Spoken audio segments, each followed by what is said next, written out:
अस्सलामुअलैकुम। उम्मीद करता हूँ आप सब खैर-ओ-आफ़ियत से होंगे और आप सबकी खैर-ओ-आफ़ियत के लिए दुआ गो हूँ। आज की वीडियो का टॉपिक काफ़ी ज़्यादा इम्पोर्टेंट है कि सम टाइम आपने एक चीज़ नोटिस की होगी कि आपने अपने एडसेंस के अंदर $100 या $200 बनाए हैं। तो जब आपने थोड़ी देर बाद चेक किया वो अर्निंग ड्रॉप होके 50 पे रह गया, 40 पे रह गया। अब इसके कुछ मेन पॉइंट्स हैं, यकीन करो कि जब मेरे पास इन्फॉर्मेशन नहीं होती है, मैं यूट्यूब पे जाता हूँ या रिसर्च करता हूँ गूगल गूगल के ऊपर। जब गूगल से ना इन्फॉर्मेशन मिले तो मैं यूट्यूब पे आता हूँ।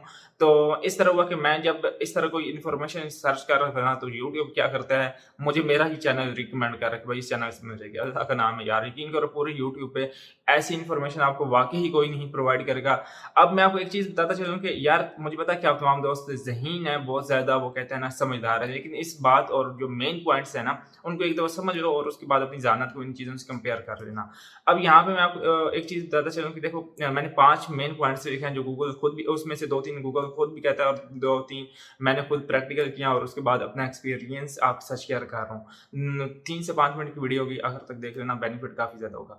अब होता ये है कि जो सबसे पहला मेन पॉइंट है ना, वो जो ओरिजिनल मेन पॉइंट है, वो ऐड लिमिट है। अब मिसाल के तौर पे जब आपकी एडसेंस अकाउंट में ऐड लिमिट लग जाती है, अब वो क्यों लगती है उनके ऊपर एक स्पेशल मैं वीडियो बना दूँगा लास्ट टाइम, इसके बाद नहीं।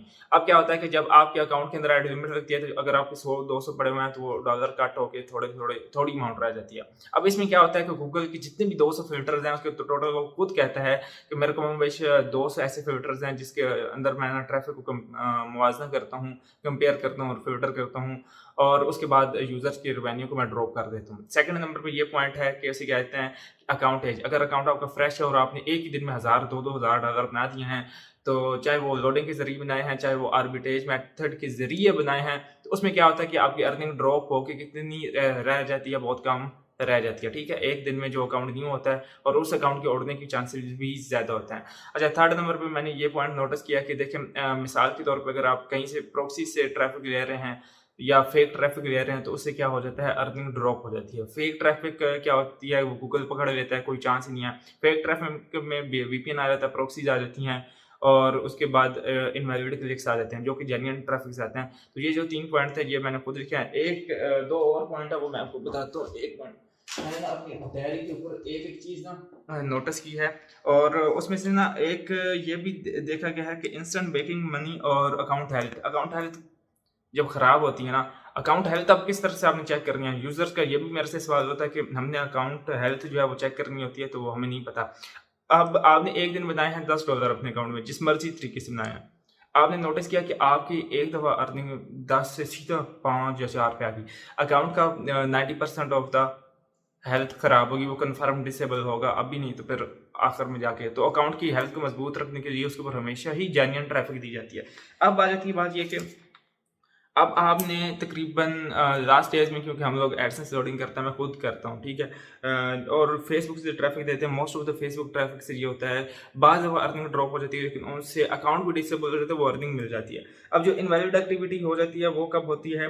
वो होती उस वक़्त है कि जब आपने एक ख़ास मिकदार में इनवैलिड एक्टिविटी कर दी। अच्छा, यहाँ पे एक मैं आपको पॉइंट मेन बताता चलूँ कि देखो बड़ी वेबसाइट्स हैं, उनके ऊपर भी इनवैलिड एक्टिविटी होती है, उनके भी रेटर्स हैं, लेकिन वो क्या उनको अर्निंग मिल जाती है सारी की सारी, गूगल उनको पैसे दे देता है, उनकी अर्निंग में सम टाइम ड्रॉप भी नहीं करता। अब ये होता है कि उन अकाउंट्स की हेल्थ किस तरह से स्टेबल रहती है, वो 1 पेमेंट, 2 पेमेंट, 3 पेमेंट और 4 पेमेंट और 5 पेमेंट्स रिसीव्ड होते हैं। अब जो मेन इसमें से जो जेन्युइन पॉइंट है ना, वो जेन्युइन पॉइंट ये है कि जो जब एड लिमिट लग जाती है ना, तो उस वक़्त आपको अर्निंग क्या होती है, ड्रॉप होना शुरू हो जाती है। सम केसेस के अंदर नहीं होती। उसके पीछे रीज़न ये है कि वो सारी की सारी वो ट्रैफ़िक को कट कर देता है जो आपकी वेबसाइट के ऊपर आई होती है। उसके जो 200 फ़िल्टर्स हैं वो सारे के सारे उसी आपके एक अकाउंट पे चढ़ा देता है। अब आ जाती है बात ये कि अब आपने इसको किस तरह से प्रोटेक्ट करना है। आपने अपनी ट्रैफ़िक को एनालाइज़ करना है, ट्रैफ़िक कहाँ से आ रही है, फ़ेक है, ओरिजिनल है। नहीं तो आप तमाम दोस्तों को पता होता है कि हमारी ट्रैफ़िक फ़ेक है या ओरिजिनल। ये मेन कुछ चंद 4-5 पॉइंट्स हैं, ये आपने अपनी ज़हन-नशीन कर लेने हैं। और अगर कोई आपको कहता है कि भाई इस तरह, तो भाई झूठ बोल रहा है, क्योंकि एक प्रॉपर रिसर्च करके आए हैं और उसके बाद आप तमाम दोस्तों को दे रहा हूँ और ये देख रहे हो कि प्रैक्टिकल होता रहता है। मिलते हैं नेक्स्ट वीडियो के साथ। अब अगर सब्सक्राइब करना है तो कोई मसला नहीं, सब्सक्राइब कर सकते हो, भाई का अपना ही चैनल है। और मिलते हैं नेक्स्ट वीडियो के साथ, तब तक मुझे दें इजाज़त। अल्लाह हाफ़िज़।